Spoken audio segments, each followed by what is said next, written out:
क्या करो, उससे आइडिया रहता है कि बच्चे का कहाँ गड़बड़ कर रहा है, कहाँ नहीं कर रहा. So it helps as a faculty, it helps you as well. So please do that. All right. Let me just go back to your slides. All right. I guess you all can see the cells right now. आपको यहाँ पे meiosis का जो brief है वो आपको यहाँ पे दिख रहा है. That meiosis खत्म हो रहा है and ultimately आपके 4 सेल यहाँ पे दिख रहे हैं. So that is something I guess all of you can see this thing. ठीक है. Now let's go beyond this. Let's try to see what are the other things you have to know. Interkinesis क्या होता है? हमने ये देखा था last class के अंदर भी. क्या होता है इंटरकाइनेसिस?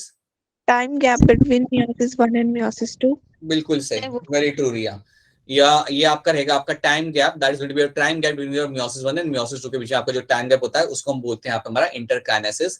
एक बार फिर सबको बता रहा हूँ, जब meiosis 1 आपका खत्म होता है, let me just put this in the corner.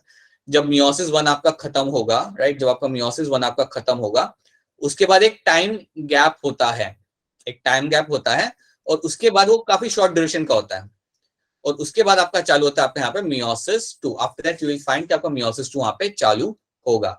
सो जो टाइम गैप आपका होता है इसको ही हम यहाँ पे बोलते हैं हमारा as a interkinesis. That is something you call it as a interkinesis. तो ये आपको याद रखना है, जब भी आपके सामने एक टर्म है याद रखना, it is nothing but a time gap between meiosis 1 and your meiosis 2.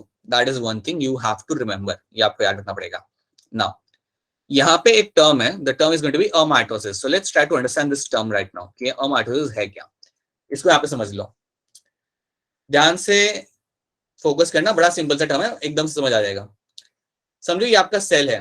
कई सारे सिंगल सेल ऑर्गेनिजम्स जो होते हैं ना लोअर ग्रेड के, लाइक सम प्रोटोजोन्स, उनके अंदर क्या होता है, उनका जो न्यूक्लियस होता है वो थोड़ा सा साइज में बड़ा होगा, राइट, वो थोड़ा साइज में से बड़ा होगा ड्यूरिंग सेल डिवीजन. इनके अंदर सेल डिवीजन काफी अलग तरीके से होता है. तो इसमें होगा क्या, इनका जो न्यूक्लियस होगा वो थोड़ा सा इलोंगेट करेगा, और उसके बाद डायरेक्टली वो आपका ब्रेक कर जाएगा इनटू 2 डिफरेंट न्यूक्लियाई. तो एक ऐसे आपका पिंचिंग चालू होगा, न्यूक्लियस के अंदर ही पिंचिंग चालू हो रहा है यहाँ पे, और कुछ ही टाइम के अंदर you will get to see कि आपके 2 न्यूक्लियस यहाँ पे बन जाते हैं. तो यहाँ पे हुआ क्या, यहाँ पे हुई ये बात कि यहाँ पे कोई भी क्रोमोसोमल डुप्लीकेशन का काम किया नहीं, कोई स्पिंडल फाइबर यहाँ पे बनता नहीं है. आपका न्यूक्लियस थोड़ा सा लंबा होगा, थोड़ा इलोंगेट करेगा, और suddenly it will turn into my 2 different nuclei. तो आपके यहाँ पे 2 न्यूक्लियस यहाँ पे बन जाएंगे. और एक बार ये हो गया, उसके बाद क्या होगा, आपका जो साइटोप्लाज्म होगा वो भी आपका डिवाइड कर लेगा. After that what will happen, even your cytoplasm will start to divide. ये भी आपका डिवाइड करना यहाँ पे चालू कर देता है. यहाँ पे भी आपका फरो फॉर्मेशन आपको दिखने लगेगा. सो साइटोप्लाज्म भी आपके यहाँ पे डिवाइड कर रहा है, और कुछ ही टाइम के अंदर आपको क्या दिख रहा है यहाँ पे कि आपके 2 सेल यहाँ पे आपके बन जाएंगे. You will get to see that your 2 cells are been formed. So आपके यहाँ पे 2 सेल आपके बन जाते हैं. अब जब ये बात आपकी हुई यहाँ पे, तो बेसिकली आपने क्या देखा कि आपका यहाँ पे एक सिंगल सेल था, right, you had a single cell over here, और उसके अंदर क्या हुआ, क्या आपका क्रोमोसोमल डुप्लीकेशन यहाँ पे हुआ? नहीं हुआ. ना ही आपका यहाँ पे कोई क्रोमोसोमल डुप्लीकेशन हुआ, ना ही यहाँ पे कोई स्पिंडल फाइबर बना. सिंपली आपका न्यूक्लियस यहाँ पे वैसे ही डिवाइड कर लेता है. अब न्यूक्लियस जब आपका वैसे ही आपका फरो बना के 2 टुकड़ों में बट रहा है या 2 न्यूक्लियस बना रहा है, तो यहाँ पे इक्वल डिस्ट्रीब्यूशन नहीं होता. यहाँ पे क्रोमोसोम या डीएनए का डिस्ट्रीब्यूशन जो होगा वो इक्वली नहीं होगा. एक के अंदर ज्यादा होगा डीएनए, एक के अंदर काफी ज्यादा होगा, एक के अंदर थोड़ा सा होगा, क्योंकि आपने कुछ ये सिस्टमैटिक तरीके से किया ही नहीं है ये चीज, right. After that you will find your cytoplasm will also divide and you will get 2 cells are been formed. तो जब ऐसा आपका माइटोसिस हो रहा है, जहां पे ना आप क्रोमोसोम डुप्लीकेट करा रहे हो, ना ही आप स्पिंडल फाइबर बना रहे हो, राइट, और इन द एंड आपको 2 सेल मिल रहे हैं, बट दोनों सेल के अंदर अनइक्वल अमाउंट में आपका डीएनए आपको मिल रहा है. Such kind of mitosis is called as my amitosis. Such mitosis is called as your amitosis. और ये जो amitosis आपको होता है, ये जो होता है ये आपको देखने के लिए मिल जाता है in your particular species like the protozoans. कई सारे प्रोटोजोन्स के अंदर आपको ये देखने के लिए आपको मिल जाएगा the process of amitosis. तो ये आपको यहाँ पे याद रखना है कि ये होता क्या है. So let me just show you these statements over here. It is a simple method of cell division. ये काफी सिंपल मैथड है आपके सेल डिवीजन का. In this division there is no differentiation of chromosome and spindle. कोई chromosome duplication, कोई spindle formation यहाँ पे आपको मिलेगा नहीं.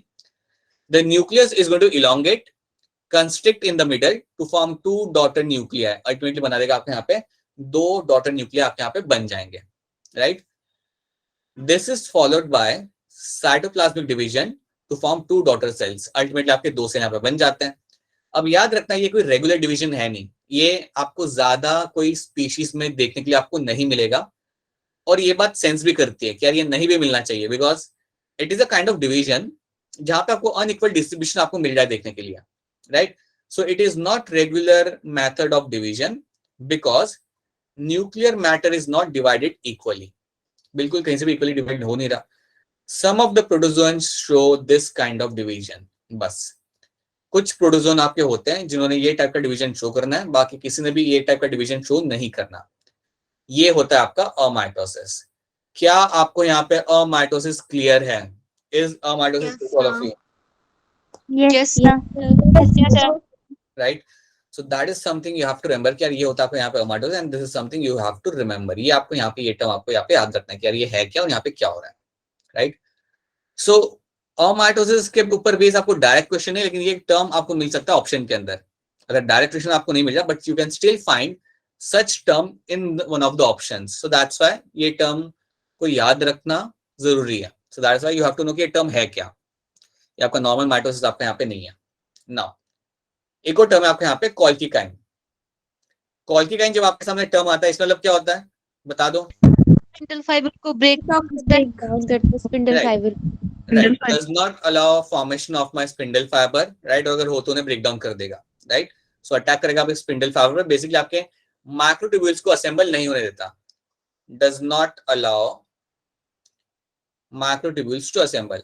Allow your microtubules. तो इसे साइंटिस्ट किस तरीके से यूज करते हैं आप मुझे बता सकते हो? Sir. हाँ जी बोलिए. इस तरीके से अगर याद करो एग्रीकल्चर बायोलॉजी से किस तरीके से यूज करते थे, क्या एडवांटेज लेते थे उस चीज का? Sir, extra chromosome number. Right Divyanshi, ये बिल्कुल आपके जो एक्स्ट्रा क्रोमोसोम नंबर है उसको वहां पे बढ़ाने के लिए इसे यूज किया जाता था. आप कॉल्किकाइन यूज करो. कॉल्किकाइन यूज करने का फायदा ये होता है कि इससे आपका जो डबलिंग हुआ होता है ना क्रोमोसोम का, वो वैसे ही रहता है और आपका सेल डिवाइड नहीं करता. तो इससे आपका क्रोमोसोम नंबर आप बढ़ा सकते हो. ये चीज यहाँ पे लिखी हुई है. It is alkaloid which is used in the plant breeding for doubling the chromosome number. ये क्रोमोसोम नंबर को डबल करने के लिए यूज किया जा सकता है, जो मैं आपको ऑलरेडी एक बार पहले भी ये बता चुका हूँ, right? This is the name of the plant. Colchicum autumnale is the name of the plant, जिसमें से आप ये सब्सटेंस को आप एक्सट्रैक्ट करते हो, राइट? इसका कॉमन नाम ऑटम क्रोकस है. इस प्लांट का नाम कॉमन नाम जो है वो ऑटम क्रोकस है, और इसमें से आप ये सब्सटेंस को आप एक्सट्रैक्ट करते हो. याद रखना, एक बार फिर बता रहा हूँ, ये स्टेटमेंट आ सकती है आपको कि ये जो केमिकल है हमारा, इसको हम यूज करते हैं ताकि हम प्लांट ब्रीडिंग के अंदर अगर हमें क्रोमोसोम का नंबर बढ़ाना हो ना, अगर मैं चाहता हूँ कि अगर मेरे सेल्स के अंदर, प्लांट सेल्स के अंदर क्रोमोसोम नंबर बढ़ाना हो, तो मैं इसे यूज कर सकता हूँ, राइट? और उसका बड़ा बेनिफिट होता है in the field of agriculture. In the field of agriculture having such plants will be very beneficial. ये चीज याद रखना. It does not allow the formation of spindle fiber because it prevents the assembly of microtubules. Microtubule को assembly होने देगा नहीं, right?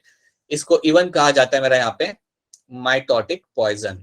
इसको even कहेंगे हम लोग यहाँ पे एज अ माइटोटिक पॉइजन. तो ये चीज आपको यहाँ पे याद रखनी है. That is one thing you have to know. बड़ी सिंपल सी चीज है, इतना आपको यहाँ पे याद रखना है कि यहाँ पे क्या क्या जहाँ पे आपको लिखा हुआ है, ठीक है? कॉल्किकाइन हम पहले भी मेंशन कर चुके हैं, सो आई होप ये आपको समझने में ज्यादा दिक्कत यहाँ पे नहीं आएगी, राइट? नाउ ये बताइए ये कौन सा इंसेक्ट है? कोई बता सकता है ये इंसेक्ट है कौन सा? Worker bee. वर्कर बी, ठीक है, अच्छा ट्राई था. मैं आपको हिंट देता हूँ, ये ग्रो करने के लिए हम लोग बनाना यूज कर सकते हैं जार के अंदर डाल के. एक बॉटल के अंदर बनाना डाल के मैं इन्हें ग्रो कर सकता हूँ. बस हवा आ रही है, आवाज तो आनी रही. बोलिए बेटा बोलिए, क्या लगता है आपको? Fruit fly. बेटा राइट, फ्रूट फ्लाई, जिसका एक और नाम होता है आपके यहाँ पे ड्रोसोफिला. हाँ जी, ये आपका रहेगा ड्रोसोफिला. देखो ड्रोसोफिला ऐसा दिखता है, ठीक है? रेड कलर की आईज होती है एंड ऐसा दिखता है. ड्रोसोफिला को देख लो. वैसे फ्यूचर में इसको आपको बहुत पढ़ना है इसके बारे में आगे जाके, और at least you will have to read some important concept based on drosophila, ठीक है? सो ड्रोसोफिला जब याद आता है ना, तो एक और चीज याद रखनी है आपको यहाँ पे, जिसको हम बोलते हैं, कौन सा क्रोमोसोम दिखता है यहाँ पे आपको? क्रोमोसोम कौन सा दिखता था बेटा ड्रोसोफिला के लार्वा के अंदर? लार्वा, स्लैवरी ग्लैंड, याद करो। Polytene chromosome. हाँ जी, इसमें दिखता था आपका यहाँ पे पॉलीटीन क्रोमोसोम। याद आ रहा है बाकी बच्चों को? We yes. Have done this बेटा, वी हैव डन दिस। आप लोग ऐसे तो साइलेंट हो गए हो जैसे ये टर्म ही तुम पहली बार सुन रहे हो। We have done this polytene chromosome, right? So that is something you find in the larva, in the salivary gland of the larva of a Drosophila. बता सकते हो इसका काम क्या होता था?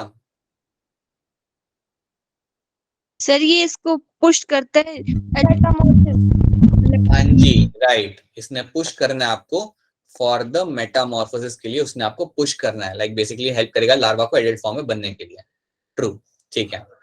अच्छा, अब यहाँ पे पिक्चर देखो, और पिक्चर देख के मुझे समझाओ कि यहाँ पे क्या दिक्कतें आ सकती है। हम सब डिप्लॉयड है, हम सब लोग डिप्लॉयड है। सो बेसिकली हमारे अंदर क्या होगा कि अगर हम हमारे मियोसिस की बात करते हैं, तो हमारे में क्या होगा that you have one chromosome like this, और उसका एक और कॉपी आपको मिल जाएगा, राइट? So we are all diploid. अगर मैं आपको एक प्लांट देता हूं जिसके अंदर आपको ये कंडीशन दिख रही है,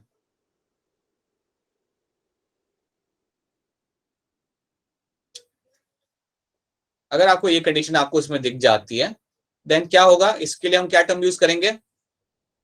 Triploid. हाँ जी, इसके लिए हम लोग यूज करना है हमने टर्म यहाँ पे ट्रिप्लॉइड। समझो आपको एक ट्रिप्लॉइड प्लांट मिल गया, समझो आपको एक ट्रिप्लॉइड प्लांट ऐसा मिल जाता है, ठीक है? ये आपका डिप्लॉइड सेल है, आपका डिप्लॉइड प्लांट का डिप्लॉइड सेल है। अब डिप्लॉइड सेल के अंदर ड्यूरिंग मियोसिस कोई दिक्कत नहीं आती। मैं बताऊं क्यों दिक्कत नहीं आती? यहाँ पे आपकी हो जाती है होमोलोगस पेयरिंग, यहाँ पे आपकी इजीली हो जाएगी। यहाँ पे कुछ भी आपको यहाँ पे परेशानियां नहीं होगी, यहाँ पे आपकी पेयरिंग हो जाती है डिप्लॉइड सेल के अंदर। लेकिन अगर ट्रिप्लॉइड प्लांट है, अगर ट्रिप्लॉइड प्लांट है आपके यहाँ पे, तो आपको यहाँ पे दिक्कत आएगी। दिक्कत ये आनी है कि एक तो आपका पैर यहाँ पे बन जाएगा, एक तो होमोलोगस पैर यहाँ पे आपका बन जाएगा, लेकिन तीसरा वाला आपका वैसे के वैसे ही रह जाएगा। तीसरा वाला आपका वैसे के वैसे ही वहां रह जाएगा। अगर ये कंडीशन होती है, समझो अगर ये कंडीशन है आपकी, देन क्या दिक्कत आएगी ड्यूरिंग एनाफेज? एनाफेज के दौरान क्या दिक्कत आएगी? सर क्रोमोसोम इक्वल नहीं होंगे दोनों सेल में। बिल्कुल सही, क्रोमोसोम का डिवीजन यहाँ पे इक्वली हो नहीं पाएगा। अगर आपकी ये कंडीशन है तो याद रखना, अगर आपका ट्रिप्लॉइड कंडीशन है, if you have a triploid condition, then आपका क्रोमोसोम का डुप्लीकेशन या क्रोमोसोम का डिस्ट्रीब्यूशन आपका इक्वली यहाँ पे हो नहीं पाएगा। So no equal distribution of chromosome will be seen. क्या ये वाला पार्ट आपको यहाँ पे समझ आ रहा है? Right, will sign no equal distribution of chromosome will be seen, no equal distribution of chromosome is observed, right? अगर क्रोमोसोम डिस्ट्रीब्यूशन यहाँ पे अगर नहीं हो रहा ना इक्वली, क्योंकि आपका स्पिंडल फाइबर तो यहाँ से आके इसको पकड़ेगा, यहाँ से आके इसको पकड़ेगा, यहाँ पे जाएंगे 2 और नीचे वाले के पास जाएगा 1, तो इक्वल डिस्ट्रीब्यूशन आपका यहाँ पे होगा नहीं। अगर इक्वल डिस्ट्रीब्यूशन आपका हो नहीं रहा तो आपके वायबल गैमेट्स नहीं बन सकते। इतना रखना कि आपके गैमेट्स जो काम के होंगे वो यहाँ पे बन नहीं पाएंगे। So gamete formation will not be successful over here. In short में बता रहा हूँ आपको यहाँ पे कि गैमेट फॉर्मेशन यहाँ पे आपका सक्सेसफुल नहीं हो पाएगा, ठीक है? So such plants will have this issue. याद रखना, ट्रिप्लॉइड प्लांट के अंदर होता यह है कि आपका क्रोमोसोमल डिस्ट्रीब्यूशन आपका इक्वली हो नहीं सकता, क्योंकि आपके पास एक एक्स्ट्रा क्रोमोसोम है और आप इक्वली से डिवाइड नहीं कर पाओगे। हाँ, अगर 4 होते तो कोई दिक्कत नहीं आती, 4 होते तो कोई दिक्कत नहीं आती, अगर 6 होते तो कोई दिक्कत नहीं आती।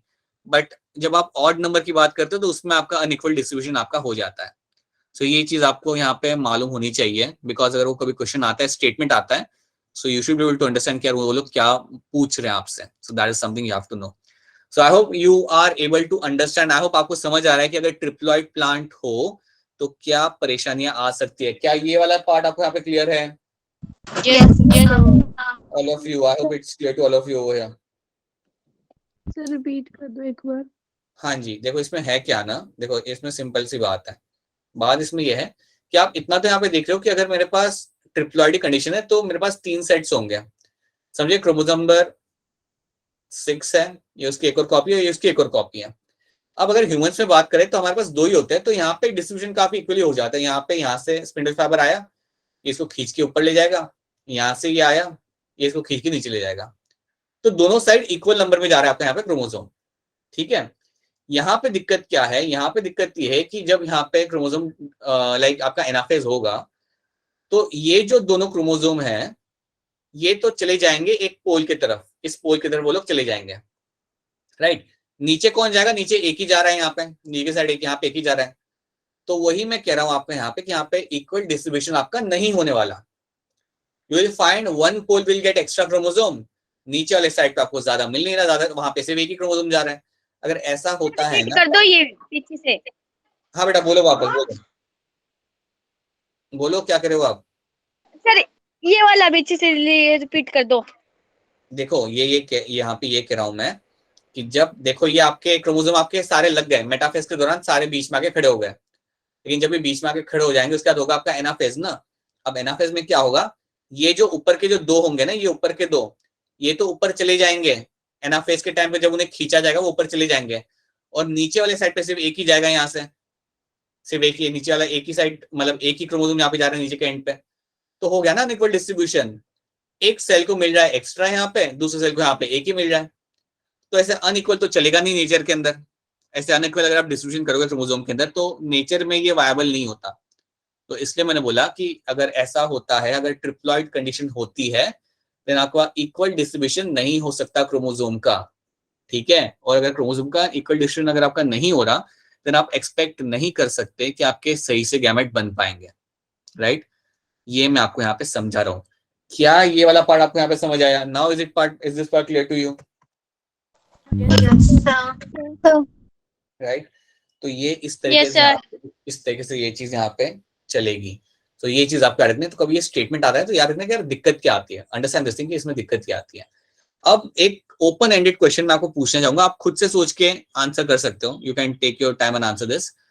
अगर ऐसा कोई प्लांट होता है, अगर ऐसा कोई प्लांट रियलिटी में है, राइट, तो वो कैसे लाइक रिप्रोड्यूस करता होगा? समझो ये प्लांट है मेरा यहाँ पे, और ये प्लांट है मेरा ट्रिप्लॉइड, तो सेक्सुअल रिप्रोडक्शन तो इसका हाथ से गया, वो चांस तो इसका हाथ से गया क्योंकि ट्रिप्लॉइड है। तो कैसे करता होगा ये रिप्रोड्यूस? थोड़ा सा सोचो और आंसर करो, थोड़ा सा सोचो। हाँ जी, कोई आंसर आ रहा था लेकिन रुक गया बीच में, या नेटवर्क ने रोक दिया। अच्छा कोई नहीं, take your time, think about it. कभी सोचना कि यार अगर ये ऐसे रिप्रोड्यूस नहीं कर सकते सेक्सुअली, गैमेट्स तो बन नहीं रहे, तो सेक्सुअल रिप्रोडक्शन तो यहाँ पे गया विंडो के बाहर, तो how they would be reproducing over here?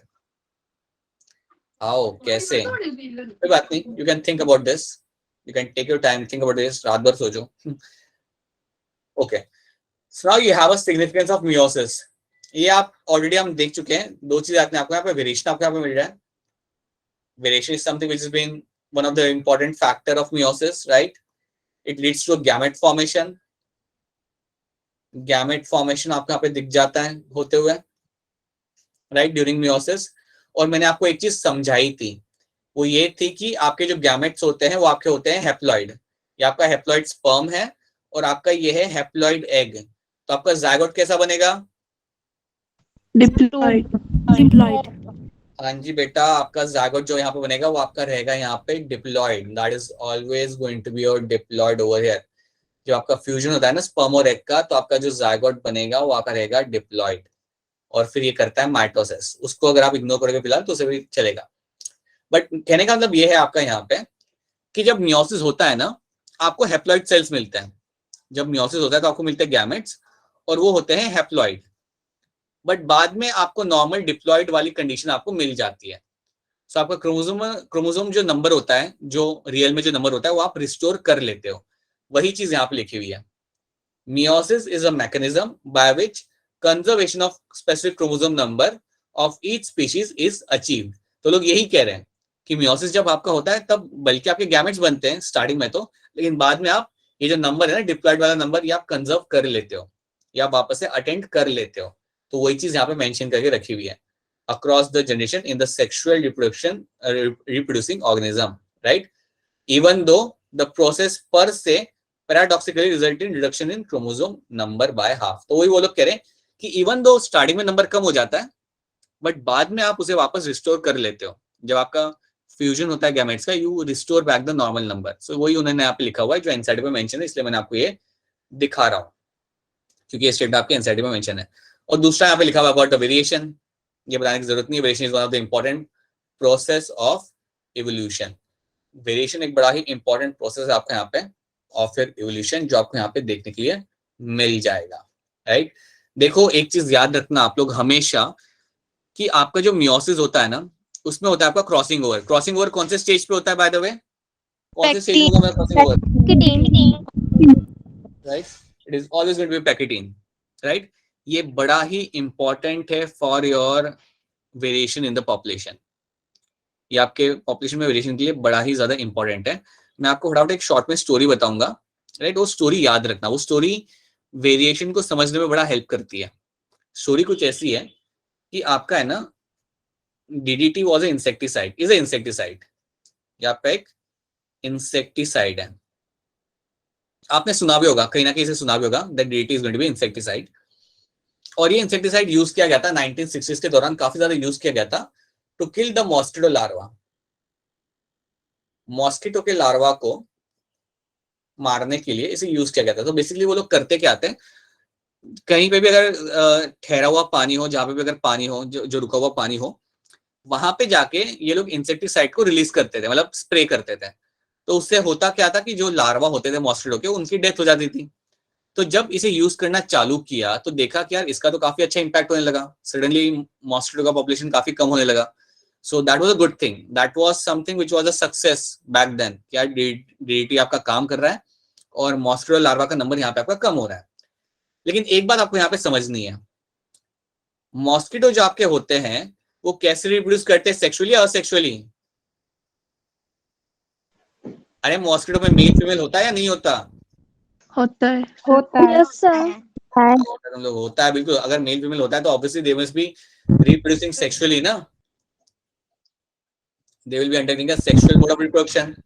तो मॉस्किटोज में होता क्या है बेटा, ये चीज आपको याद रखनी है. यहाँ पे ये चीज आपको समझनी है कि इसके अंदर होगा क्या, दैट यू विल फाइंड कि ये लोग सेक्सुअल रिप्रोड्यूस करते हैं. तो बेसिकली यहाँ पे भी आपको वेरिएशन मिलेगा. आपको जितने भी इनके लार्वा होंगे, जितने भी एंड में ये लार्वा बनते होंगे, लार्वा के अंदर आपको वेरिएशन मिलेगा. बिकॉज सेक्सुअल रिप्रोडक्शन के दौरान आपका होता है मियोसिस, और मियोसिस से आपको मिलता है वेरिएशन आपके गैमेट्स में, और आपका वही वेरिएशन आपको लार्वा में भी आपको मिलेगा.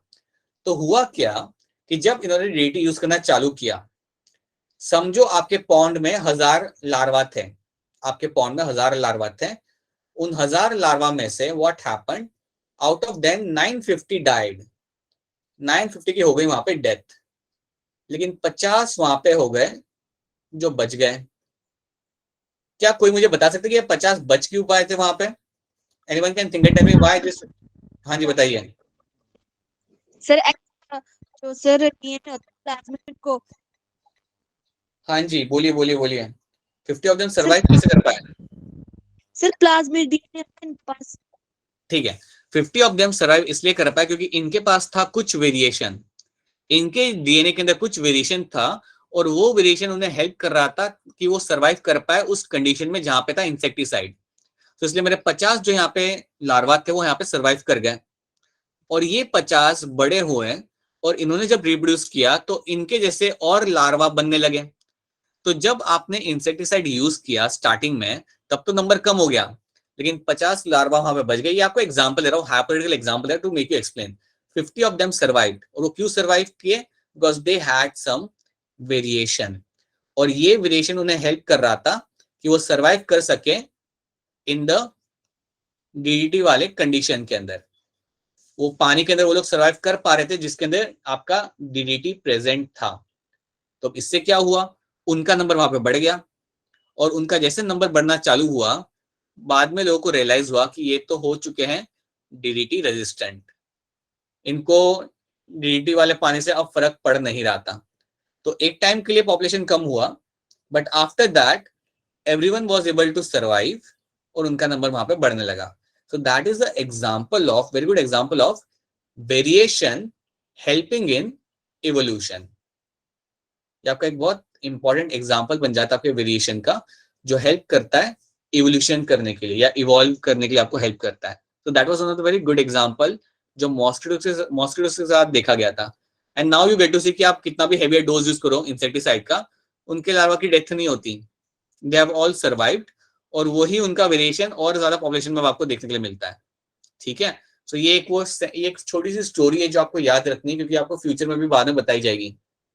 जब आप एवोल्यूशन चैप्टर को आप अलग से पढ़ोगे तब आप ये स्टोरी को आप वापस से देखते हो, राइट. तो ये स्टोरी बताने का रीजन ये था ताकि आपको समझ आए कि वेरिएशन बड़ा इंपॉर्टेंट होता है for a species to evolve. और एक चीज हमेशा याद रखना, कभी भी अगर आप एवोल्यूशन समझना चाहो या कभी भी आप उसका वेरिएशन का इंपॉर्टेंस अगर आप समझना चाहो, देन आपको स्टोरी के थ्रू ही उसे याद रखना है, आपको उसके एग्जाम्पल के थ्रू उसे याद रखना है, तभी वो चीज आपके दिमाग में सही तरीके से बैठेगी. तो क्या आपको वेरिएशन का एग्जाम्पल यहाँ पे सबको समझ आ रहा है? Yes, sir. क्या ये वाला पार्ट यहाँ पे सबको समझ आ रहा है? Yes, sir. Yes, sir. ठीक है. अगर नहीं आ रहा, even then you can just let me know so we can, yeah. All right. So what we'll do right now, so we'll wrap this up. तो अभी हमने क्या देखा बेटा, हमें अभी मियोसिस हमने हमारा खत्म कर लिया है. अभी हम लोग को करने हमारे यहाँ पे PYQ. So now we have to target our PYQs, जो हम नेक्स्ट क्लास में करेंगे, जो कि कल हमारा क्लास होगा. हम PYQ करेंगे और PYQ खत्म करने के बाद we'll have an intro of our next chapter, जो आपका होगा डाइजेशन वाला chapter. The chapter is going to be based on your chapter 16, which is going to be your digestion and absorption. ये आपका एनिमल फिजियो का पहला chapter आपका रहेगा. So that is something we'll be starting with from like कल उसका थोड़ा intro लेंगे. अगर हमारे PYQs पहले खत्म हो जाते हैं तो. अब PYQs कितने जल्दी खत्म हो रहे हैं वो आपके ऊपर डिपेंड करता है, कितने जल्दी आप उसे सॉल्व कर रहे हो, आंसर दे रहे हो मेरे को, ताकि मैं उसे आगे बढ़ूं, right. So once we able to complete the PYQs, we'll move on to your animal physio वाला पार्ट, क्योंकि अब हम वो चालू करेंगे and will deal with animal physio in the upcoming 2 months के अंदर हम वही देखेंगे. ठीक है. So this is your meiosis, जो हमारा कोर पार्ट यहाँ पे खत्म हो चुका है. आपको जो मैंने मियोसिस का अलग से assignment, not assignment, I have given you the notes, please go through that, right. And will be doing the PYQs. अगर आपको लग रहा है ना कि यार कोई चीज अभी भी समझ नहीं आ रही, देन कल हम वापस हैं यहाँ पे doing PYQs. We can still repeat all those things. And still अगर आपको लगता है कि यार कुछ पोर्शन अभी भी समझ नहीं आ रहा या ये अभी भी क्लियर नहीं है, देन बता दो. You can drop me a message so that we can work on that. ठीक है. Alright people, if you have any question then please go ahead and ask a question. अगर कोई क्वेश्चन नहीं है देन यहाँ पे हमारा लेक्चर खत्म होता है. Will catch you again tomorrow. ठीक है. Yes, sir. Thank you, sir. चलो bye bye bye. Bye, sir. Bye, sir. या